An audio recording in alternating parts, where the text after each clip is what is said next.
All right, we're taking a look at line V2, which is going to be the maintenance section, and we're going to be looking at learning task 1. I know that some of the binders might have a learning task 2 in there, but the learning task 2 is based around DC motors. We are not covering DC motors. We're just going to talk about basic procedures for troubleshooting for AC motors. Before we even get to this picture inside of the module, they talk about the basics of troubleshooting, which is just going to be using your senses, taking a look at what's going on, doing a visual inspection and testing without tools, and analyzing then after that with your diagrams and your meter movements.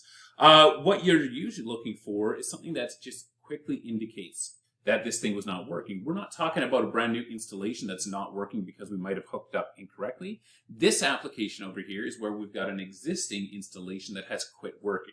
So usually it's going to be obvious what the problem is. Tripped components, things that can go and trip or go out, are going to be control components, stuff that is going to be associated with my overloads, like the overload relay coils, fuses, or circuit breakers. Any one of those would go and indicate or would cause a shutdown on our machines. Burnt or heat discolored components indicate a loose connection. If I see wire where the insulation is cracking off coming into a terminal, it's probably a loose connection, and then it's going to be drawing, once again, excess amount of current, right? The resistance is going to go and be high. Therefore, the I squared R is also going to be high at that joint. With a lot of watts off of there. These are usually going to be indicative of loose wires. Usually we see some sort of damage. Sometimes you don't see the damage of the loose wire, but it's just bouncing around enough that it's just making intermittent contact. And then other times it's going to be strictly a mechanical thing based upon the process that is being handled in this installation. Some processes are just sticky, gummy, messy industrial applications. And there's powders and dust and gases that are going to be floating around, not necessarily harmful ones, but that are going to go and cause binding or mechanical issues, sometimes in the form of oxidizations that happen to our armature and plunger inside of the contactor. So check for the stuff that is going to be, obvious first. If you see nothing that is obvious, then you're going to move on to doing an actual set of meter checks.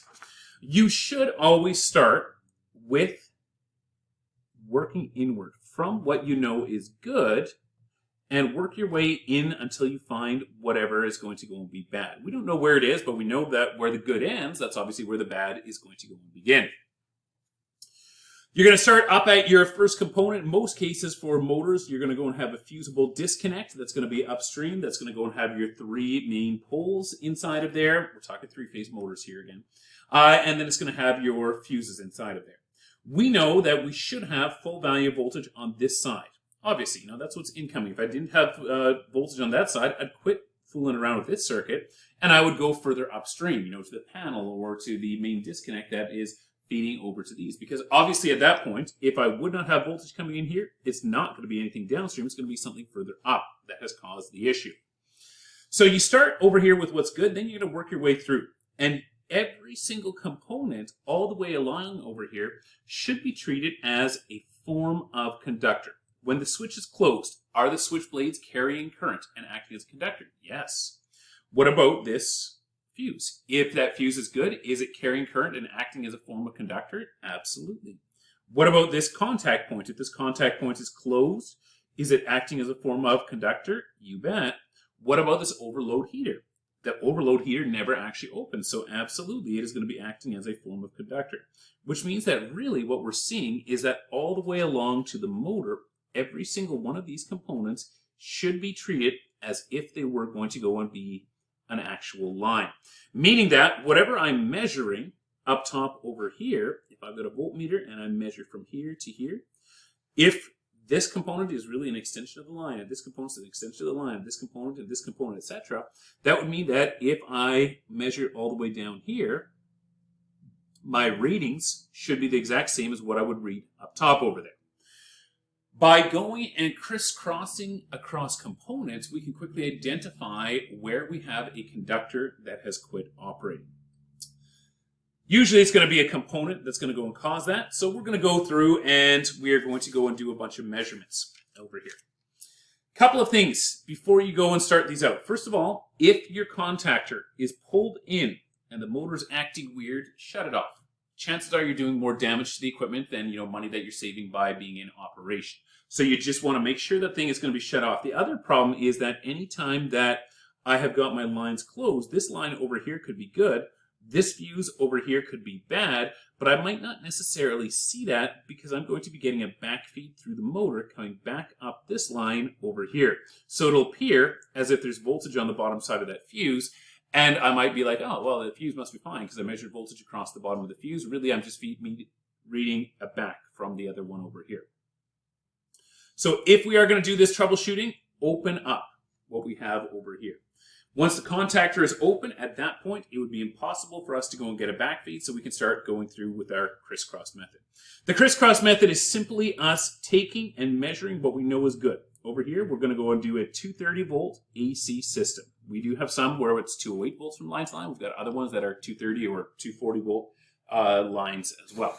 So this one over here, I'm going to go measure from A to B. I get full line value of voltage. Then I'm going to go from B to C, full line value of voltage, and then go from C to A, full line value of voltage. That tells me that it's nothing upstream that is screwed. Everything that is screwed has to be something that is going to be downstream. If we go to this side over here, now what we're going to do is we're basically just going to go and drag our meter lead over and across. So I want you to look at these, measurements. This measurement over here, we saw 230 volts. If the fuse is good, the fuse should act as an extension of our conductor, which means that when I drag that lead from up top over here down to this side over here, really the voltage should still be the same. And we see that it is. That tells me that this thing is good. What I'm always doing is I'm always measuring from one good point. I want you to just look at that in there. Do we know that point is good? Absolutely, we know that point is good. How do we know that point is good? Because we just tested all three of those points. We verified. We did A to B, B to C, C to A up top over there. We verified all those points were good. So now when we go across here, we stay anchored on a good point and we check a point of question. In this case, we check that point of question and we see that it's giving me a good value of voltage, so that must be a good point that we have over there. Then over here, I'm going to keep myself anchored on that same good point, and now I'm going to go and check the bottom of this fuse over here. When I do check that, I see that now I'm getting a faulty reading. So what I'm going to do then is I'm going to say, well, it was good over there before. I moved over here with my other lead. This thing was bad, so I'm just going to go and just double check. I'll move now my good anchor point, and I'll try it off of another good anchor point and see if I get the same result. If we're getting the same result, working up two good anchor points, you're guaranteed that you must be looking at a blown fuse over here on my C-phase fuse. If you are looking for more than one, you're going to have to go and measure multiple components. Once again, going through, we're working from a good anchor point on a good circuit, and we're testing across the bottom. Over here, I see that I've got 0 volts. Sometimes it might not be fully zero. It might be floating around just due to little bits of induction, but it should be a very low value of voltage, whatever it's going to go and be.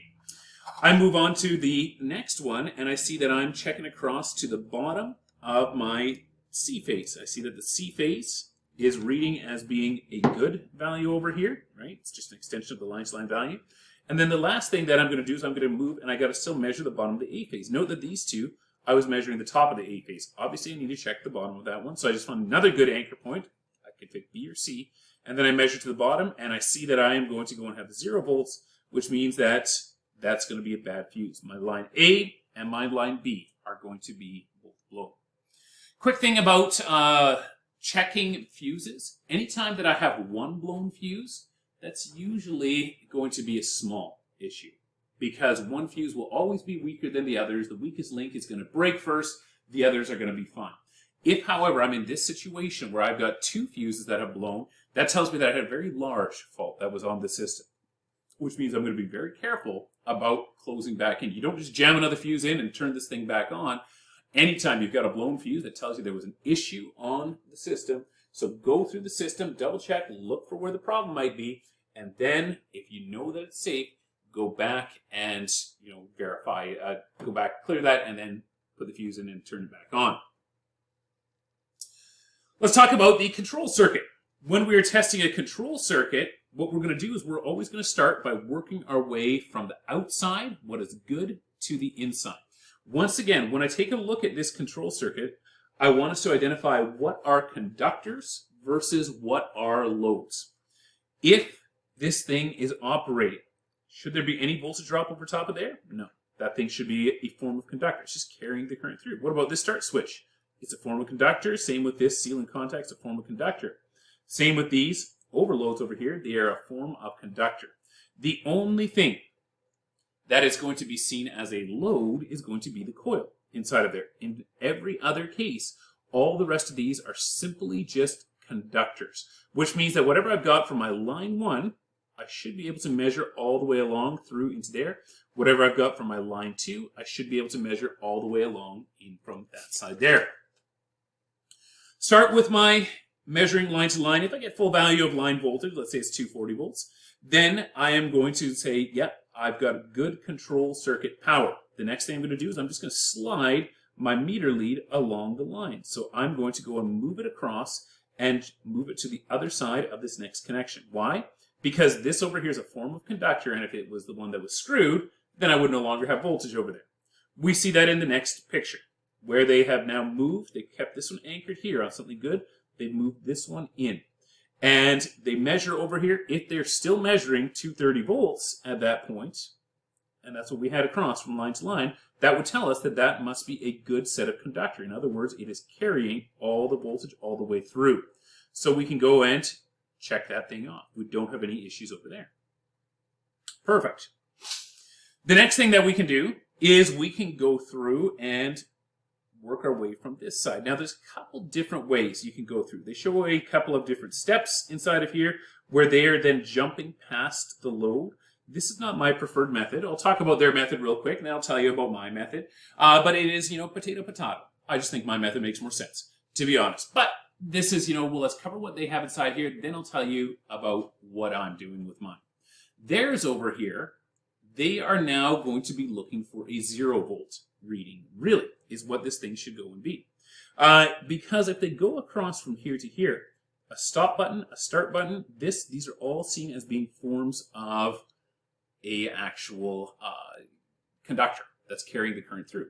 Which means that whatever, if all of these were good, they should go and have, continuity that they would be able to go and measure through. Obviously, if you're pressing down the start button, not just, sitting open there or anything. But you should be able to go and get that all the way through. So what they're doing now at this point is they're starting over here and they're checking for continuity all the way back through from here to the other side. You will be measuring values of voltage at this point over here. Why would you be measuring values of voltage at this point? Well, the reason you'd be measuring values of voltage at this point is because there is a complete path that is coming back from here, going all the way through to here. That's actually where line 2 itself ends. Right now, is there going to be any volts dropped on this coil? No. Why not? Because for voltage drop to happen, we need to have I times R. And until we actually go and get some current flowing through this circuit, I'm not going to drop any volts over top of here. So really, I'm measuring that line all the way through here. But it gives you a little bit of a false, read over here, because what I'm going to see then is I'm going to go and read my full 230 volts over top of this. I'm going to read my full 230 volts over top of this and right over there. It's all the same wire, therefore it should all be reading the same value of voltage. From there, what they then do is they work their way in past the stop and they test all the line 2, and then they boil their way down to the start push button. That's their methodology for working in from one side over to the other. I told you before that I don't really agree with what they're doing over here, because this is where the load is supposed to go and stop, where the line 2 is going to go and stop that voltage, and this is where the line 1 voltage gets all the way brought up to in a good operational circuit. So what I would rather do is I would rather go and say I have verified what we did over here. I verified that line 2 is good all the way up to that coil over there. Then what I'll do is I will go and keep this one anchored. You can keep it anchored at the coil because we know that the line is good, or you can bring it back out to line 2, whichever you prefer, and I would start working my way back in. Do I still have 230 volts over here? If I've still got 230 volts over there, then obviously that one must be fine.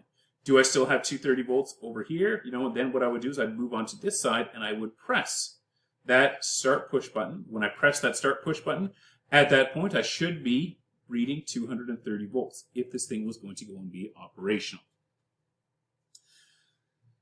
It's just my method of working through. I like just tracking down, saying this is where that voltage ends, so I'm going to track it back in from the other side. They do it in the opposite way, and they work with the fact that the voltage drop isn't happening yet on the coil, but it's sometimes a little bit hard to understand, so I don't recommend it necessarily right off the bat.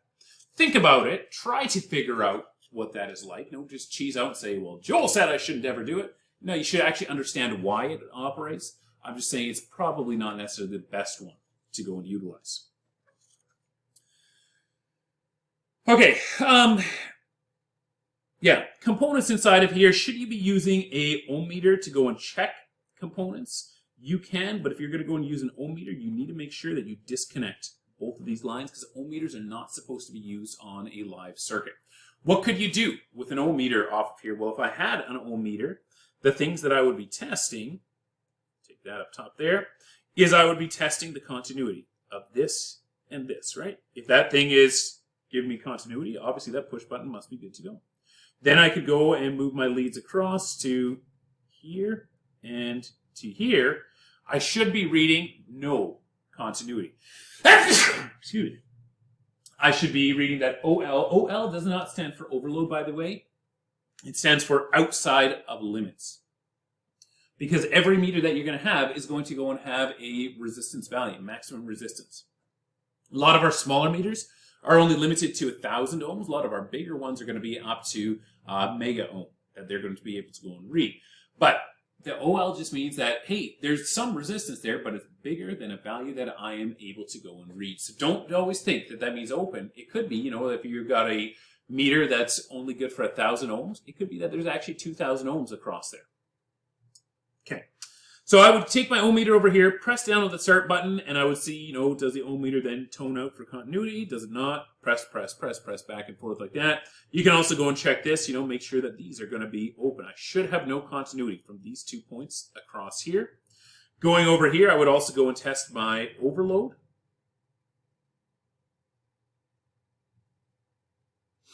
Over here.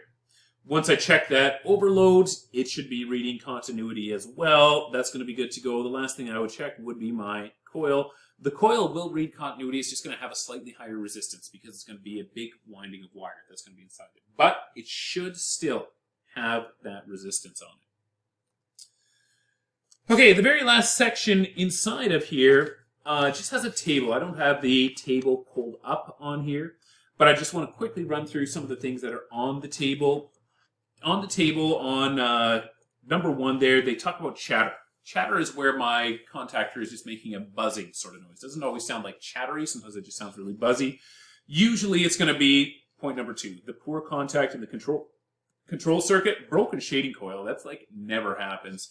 I don't know why the books have historically like really been on this. I guess maybe at some point some person that helped write one of these books had a broken shading coil and they were super pumped that they found that problem and they put it in there. But the shading coil on a contactor is a solid ring of copper, like hard drawn solid copper wrapped around steel. Those suckers don't break. You would have to be removing that thing with a grinder. It's not something that just comes off. So don't worry about that one. Welding or freezing does happen. That's what we call a sticky contactor, where that thing gets stuck together. A couple of things that cause that. The biggest thing that causes it is just going to be poor contact, because that poor contact is going to lead to a little bit of arcing. That little bit of arcing is then going to melt the tips. The tips are going to be made out of relatively soft metals that we are going to utilize inside of them. Silver, cadmium, copper, things like that. And as a result of that, they're then just going to get, you know, stuck together and melts, and then they stick. Just check that you have got sufficient tip pressure. There's that little spring set inside of there that's supposed to be holding it closed. Make sure that's good to go. Make sure nothing is pulling that thing out, and then watch your inrushes. If I've got a heavily loaded motor, or if I'm jogging it a lot, I'm going to have repetitive inrushes, or I'm going to have really large inrushes, which just can be sometimes too much current flow, and then it goes and, you know, welds up. Number 5 on that one, where it says, you know, welding or freezing, where they get stuck together. Foreign matter preventing the contacts from closing. It's more so a problem of foreign matter buildup inside that's preventing them from fully separating, or preventing the armature from moving out. But there is, you know, openings on all of these contactors. I had one once that I could not figure out for the life of me. why I couldn't get this contactor to pull in. I ended up taking the contactor out, pulling the contactor apart, and I actually found a beetle, one of those little tiny black beetles. It had just crawled into there for whatever reason, whatever was on the beetle's mind, I have no idea. Nobody knew at that point. He was squished flat. But when that beetle squished down, the remains of the beetle were still enough that it kept those 2 points from being able to fully come together. And I ended up with just a crap, contact off of it. You'll get those type of things that'll happen, just abnormal things that aren't really an electrical problem, but it's just an environmental problem that prevents these things from operating. Never rule them out. If something's not operating, pull it apart so you find out what it is. There's always an answer for these things. And keep your meter with you, because nothing buys you time like a meter that has a display of numbers and beeping. Oftentimes, I'll just be poking at stuff. I don't necessarily even, not unsafely or anything dumb like that, but if I'm thinking about a circuit and you've got that customer that's hovering over your shoulder because we got to get it going, I'm just going to go and have, it on some stuff, and I'm just going to be poking at some other stuff that I know what those values are supposed to be, but the customer really just likes seeing that meter light up and hearing, that little beep if you're doing continuity or something like that, and it gives you time that you can just zone out and think. Contact life. On large contacts, they sometimes will go through this process called dressing the tips of the contacts, and that's where the actual contacts themselves are going to be removable. So that little bar that we've talked about before that's inside of there, that blob of silver, cadmium, copper, those pieces inside there, those will sometimes get taken out and they're going to go and get sanded down, and then we call it dressed. They're supposed to be rounded off, etc. Just be careful with doing that dressing. First of all, highly toxic cadmium. Probably don't dress it unless you actually know that you're not going to do it. And secondly, if it's silver-faced, the silver is designed to go and have a soft, high silver content. It's going to be really soft. It's just going to go and mash together. Okay, moving on to the next one. If the coil is overheating, check the voltage. Usually it is just a wrong value of voltage. Somebody put in a 120-volt coil when they're supposed to have a 230. They don't last very long, but sometimes they will last for a while. Check as well that there is no problem with the armature. If the armature can't pull all the way in, it's going to be working harder than it should, and they can tend to go and overheat as well. On overloads, if there are continuous tripping, sometimes that's going to be caused by an actual motor problem. Something that is melting down a little bit inside of the motor. We're starting to get leakage over to ground or something like that. If it is failing to trip, that's a completely different, thing. Usually, failure to trip is going to be motor and relay in different temperatures. That's point number 3. The code actually tells us that we have to go and install the overloads in the same ambient temperature as the motor. And this just makes sense because the overload is supposed to sense what's going on with the motor. And so if I were to go and have my contactor with my overloads and I were to place that into a nice and cool room, let's put it at our optimum set point, 21 degrees. And if I were then to go and take this motor and place it into a boiler room that's going to be 40 degrees, this is not going to give me an accurate representation of what's going on. My current that's going through there might be underneath what the motor is rated, but the motor itself is getting too dang hot because it's sitting in at 40-degree ambient. They're supposed to be inside of the same ambient. Just be careful with that one. Humming is usually just going to be a coil problem, that the coil itself is getting weak, so all turns inside are starting to go and short out. Failure to pick up and seal often is going to be mechanical obstructions. If it was working before and then it's now refusing to go and seal in, usually there's something mechanical that's kind of stuck inside there. That beetle that I told you about, or just dust and dirt and stuff like that. The other thing can be sometimes that the voltage has dropped and it's below the value of voltage that coil needs to go and pull in. And then failure to drop out. They talk about the gummy substance on pole faces. Sometimes that's going to happen in particularly food processing, where we've got a lot of oils and where we have got a lot of protein bases and stuff. What happens is that little bit of arcing can actually create glue ups inside of there. It just melts this stuff, flour dust and things like that. Shouldn't be, because dust is combustible, but these small little things get around and then they will sometimes just stick stuff together. That's usually not going to go and keep the motor running, but the actual armature will just have pulled out just enough to shut the motor off, and it's not going to completely pull out. There won't be any power on it, but it's not going all the way back. All right, that is it for Learning Task 1. We are not going to go into Learning Task 2 because Learning Task 2 deals with DC machines, which we have not yet covered. So that's it for our V line.